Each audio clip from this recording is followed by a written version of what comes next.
Hey, how's it going guys? I'm Ruse and welcome back to my channel. I hope you are doing well. This week we'll be covering Tarka G of the newest pack.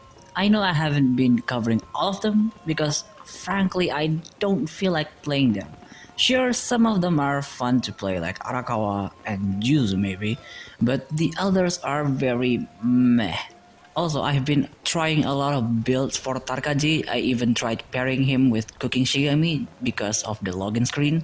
And I think Tarkaji is one of the more flexible Shikigami of the new pack.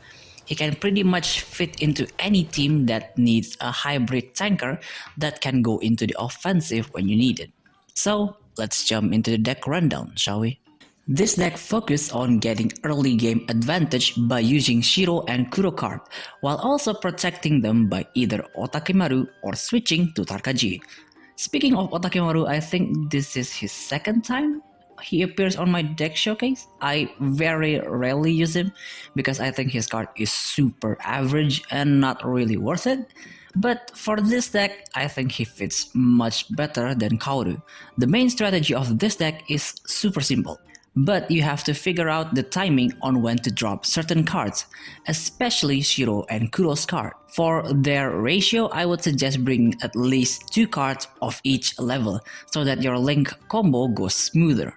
For Kuro's card, the most important card you need to bring is the Piercing Combat card, Joint Attack, and 2 of the SSR. The SSR is great for finisher, especially when you clear the combat zone, and the 2 extra slots are free slots. You can switch it with whichever card you like more. I went with the level 3 form because it has piercing, haste, and decent stats. As for replace, I think it's good when you want to move Tarkaji after you punish your opponent with Shiro and Kuro. Shiro is the one that will put most of the work out of all our Shigami because he can reduce death countdown or instantly revive Kuro while also buffing him and putting a form as a defensive or offensive option. You don't really need the SSR, but it does see play sometimes. For Otakemaru, he's here as our second layer of protection and snipe. I'm mainly bringing him for the Heal Cry Slash because this deck struggles really bad against Shigami that stays in the back. The rest of his card is just utility. You can modify his ratio to your liking. I just went with this because I think it's good enough for this. And for Tarkaji, he is our hybrid tanker. Not only he can eat attack like the champ with stone form, he can also deal quite a lot of damage with his card. Combine it with his evolve, that will let you trigger the card twice and lets you control the timing. The level 1 card I'm going with him is Rockfall Slash and Inner Fire. Rockfall is a scary card that deals 5 damage piercing at level 1. That is also the reason why Otakemaru's level 1 card got nerfed because 5 damage piercing at level 1 is just too good. Inner Fire is also super useful because it not only shoots projectile, it also gives Tarkaji a safe barrier that you can either use it when you want to ram him into a big Shigami or use it to defend. Fun fact, if Tarkaji has a barrier and stone form, if he attacks, the form effect will still activate because it doesn't say he needs to take damage like Hitotsume. As long as you attack him and it hits a Shigami, the form will activate. Here's the card priority list. For the high priority, you definitely want at least 1 level 1 Shiro or Kuro card.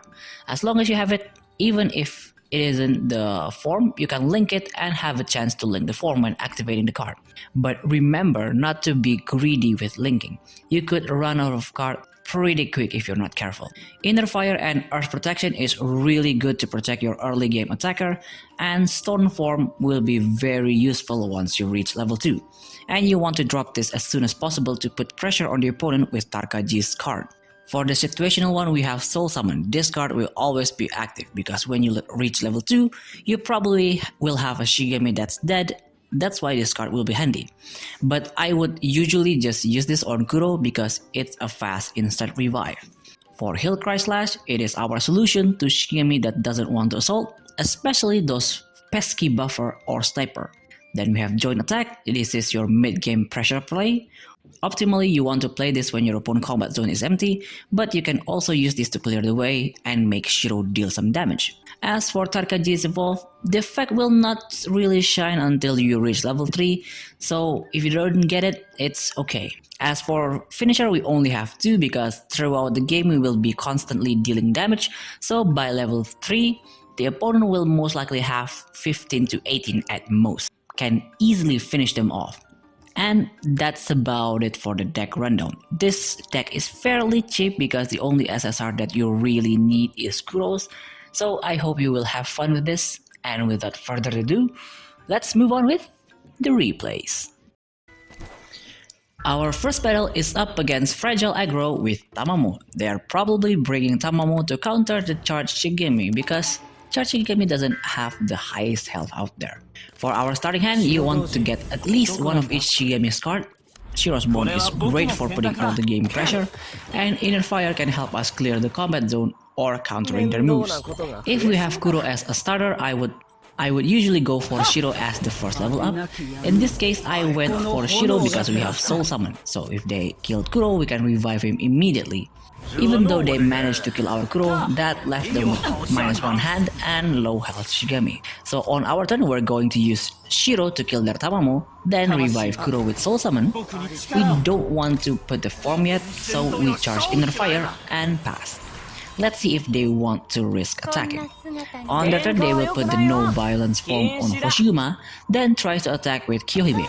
Unfortunately, that will not deal damage and only hurt Kyohime. At the start of our turn, Tarkaji fires off his projectile, killing Kyohime. Good thing it's not a combat card, otherwise they would have dealt damage to us. I think this is the perfect time to put Shiro's Bond, then attack with Tarkaji because he has barrier and we don't want to let that fragile debuff stack. On their turn, they will evolve Suzuka Gozen, that will fire off a projectile. Good thing we have a barrier. Then they actually attack with her. That's kind of reckless, sacrificing their offensive Shigemi like that, and pass. On this turn, I made quite a huge misplay because I forgot about Hoshiguma debuff. I wanted to attack with Hotakimaru then put a form on him to recover his health, but that didn't happen, so we just have to pass. On their turn, they activate Blazing Snow, dealing 8 damage, then they assault, dealing another 3 damage, and pass. Well, that damage was completely our fault. On our turn, we activate Wish to buff our Shiro and Kuro by 2 points, and we just have to pass for now because I want to use Joint Attack next turn. And with this stats, they can't snipe either of them. On their turn, they will do what Kyohime usually does, Nameless Venom, then Assault, dealing another 8 damage and pass. We are getting too close to death, so we need to go on the offensive now. Activating Joint Attack. And they had a trigger guard. Good thing we had a 7 attack Kuro, or this could have been pretty bad. We only dealt 5 damage, but that's alright.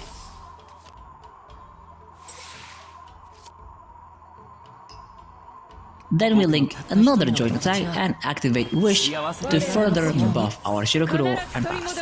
On their turn, they will just pass, probably confident on their health. Well, we're gonna prove them wrong. We activate Slash Combo, dealing 20 damage, and top it off with another 9 from Kuro.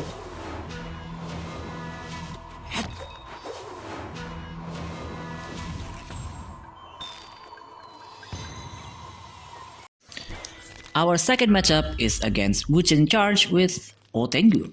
Okay, this is interesting. Maybe they're bringing Ootengu for his Wind Blast to clear the way for Wuchen and Viper Nink's onslaught of combat cards. Ootengu is actually a pretty bad matchup for us because we don't have any counters to projectiles. They get the first turn, which is always bad for us because they can always start charging first. If Manendake is charged first, that means he's probably charging his first move combat card. So on our turn, we're going to have to counter that. We charge Inner Fire before direct attack, dealing 3 damage and pass. As we predicted, it is the first move combat card, but because we charge Inner Fire, Tarkaji gains barrier and fire off 3 projectile, then Tarkaji counters, killing Manendake. They don't have anything else, so they will pass.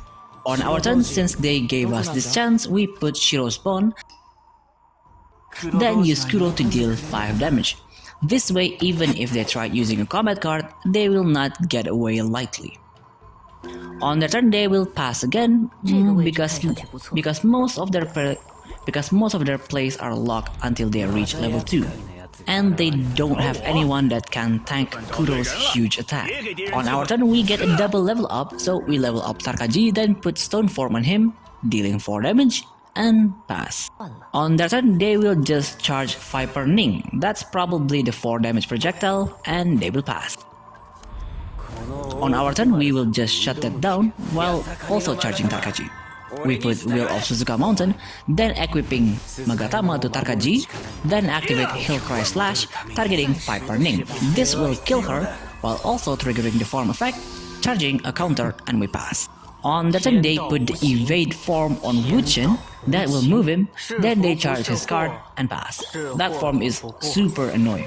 You basically have to deal damage twice or else he's just going to move without taking any damage. At the start of our turn, Tarka attacks, that will move Wuchen back, and they dealt 3 damage to our Tarka. Well, since we have another Hillcry Slash, we use that to vanquish their Wuchen.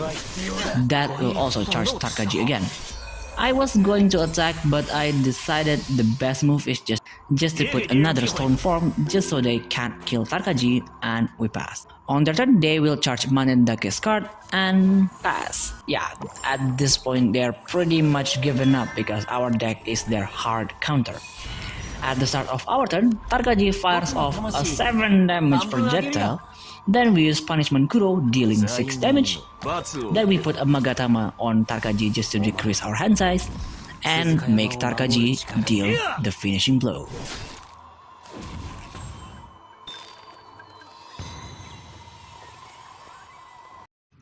Well, that's all for today's video. I certainly hope you enjoyed it.